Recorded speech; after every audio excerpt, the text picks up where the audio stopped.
From a young kid looking on TV, looking at the likes of Bernard Dunn and Katie Taylor, everyone selling out the arena, that was always something that I always wanted to do, and I've been crying out for it. I got the opportunity and I was just looking around and I said to myself, this is it, I couldn't believe it. And just from that I was a bit overwhelmed looking at it. But we had a job to do and I stayed focused and went into the ring and done what I had to do. Emma, my auntie, she's my singer. My partner Amy, she's the one that looks after my meal preps and all the tickets and the kids.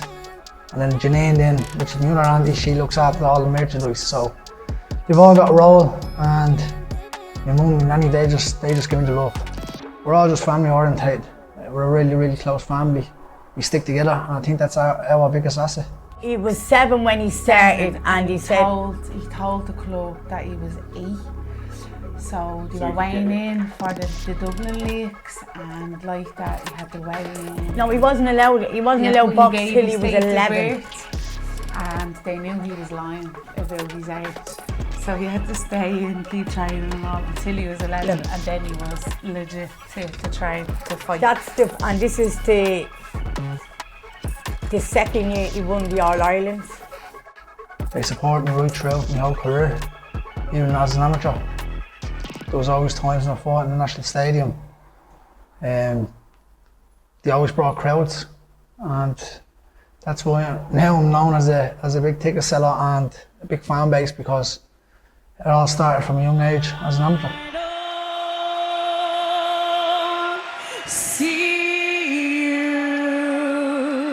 I was actually chatting to her about how could we get to sing me out, and there was a few people, a few buskers around town and a few other lads, and she was like, why don't you not think me sing now?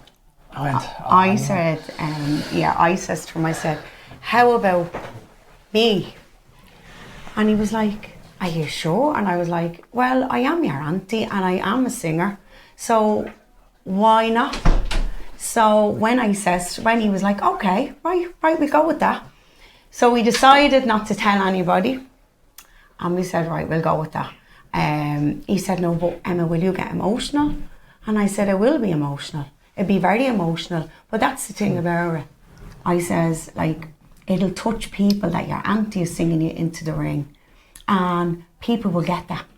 I had a rehearsal down there that day just for a sound check. So they asked me, did I want an earpiece? And I just said, no, I'd be comfortable just getting out there and singing the song, because I know me sound on the mic now. And then that evening, when we went in, I was, the nerves were starting to come to me then, and I was shaking, and I was like, oh my God, what am I going to do? But then I kept saying to myself, I can do this. And I went downstairs and I was like, right, this is it, like, this is, the next fight is Pierce. So he came down, and the two of us were on our own backstage, and I was like, right. And he was getting psyched up. I gave him a hug, and then they called his name. From Dublin, Pierce Big Bang O'Leary! And I went out onto the stage, and I just stood there, and there was people I knew that were calling me name, and it was just like everything just went. And I just started that song, and I was like, I'm going to do this and make him proud. And I just belted out the song, and everything just came natural to me. So when Pierce walked up onto the stage, we didn't even rehearse anything. So it was like I sang to him coming across the stage. And then when it was finished, I knew it was his time there on the stage. He turned to me and gave me a hug, and then I just walked off the stage, and it was his time to shine on that stage then. That song, I've always grew up listening to it, and so it meant a lot to us, do you know what I mean? And going up the stairs onto the stage, I just looked at half the arena and went, oh my God. And then I went up fully onto the whole stage, looked around from corner to corner, and went, so you're either going to sink or swim now. And that was it, everything I've ever been dreamed of from a young lad, from a young kid, running around there years and years, and being at shows, I always question myself, why am I not on that, and Or it came that night. It came, and when it came, and it was just amazing. It was unbelievable, like, it was really, really spectacular. I was like, oh my God, like, and my kids were there, my husband, my in-laws, everybody that we knew was there. Men that were friends with my father came over to me that were crying, that was so emotional.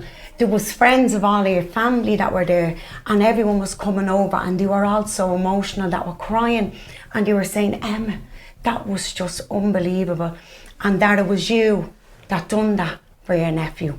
Like, your dad would have been one proud man. And then my mother, which would be Pierce's grandmother, she said, like, it was just unbelievable that she couldn't stop crying watching it. Like, it was one of the proudest moments in the family. Like, even for me, everything I ever dreamt of, it was happening that moment. That moment. And when I was on the stage and I was looking around, I was saying to myself, whoa, this is it.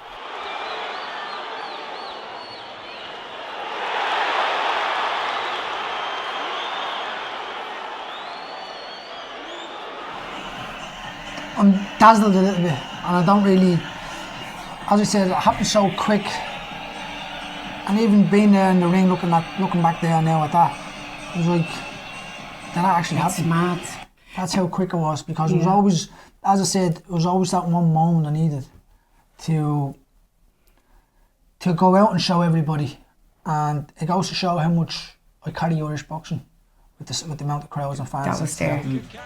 Yeah, just looking back there now at that is... I think when we were looking at it then, when we were there, I was like, my heart was still pounding from singing on the stage. And then I was sitting down and I just kept my head down and kept looking up like that, and I could just hear everyone cheering. And the crowd can celebrate long into the night. Big Bang takes off in Dublin.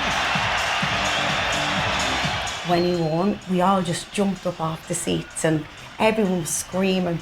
And I remember there was just people running in front of us, and everyone was, so we started running with the crowd.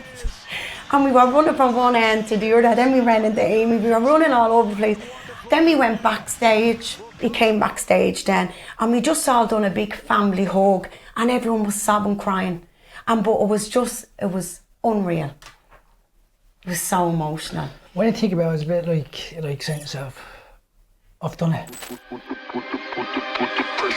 I think Queensberry and everyone at Queensberry and everyone in Ireland are still buzzing from the 14th of March. So even walking on the streets, people are asking when you're fighting next, because they want more of it. It's addictive. When you're so long in Dublin, you say to yourself, oh, I can't wait to get over here, I can't wait to do this and do that, but when you're gone, you said, oh, you get homesick quite quick, you miss it. But being back here, training back here, seeing familiar faces on the horizon, it's priceless, it's great, and I love it, I love Dublin.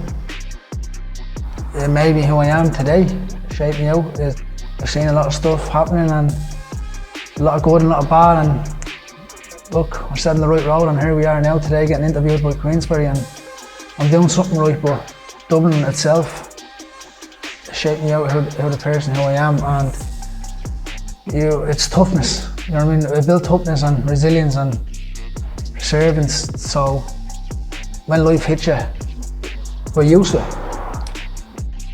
At the end of the day, it's all for the fans, it's all for the supporters, and the love, my love for the fans is giving them a good show and making sure they remember a great night, because they're going out and spending the hard-earned money now. So with that being said, it's up to me to put a great performance on, make them have a memorial night, and we'll do it all once again, please God.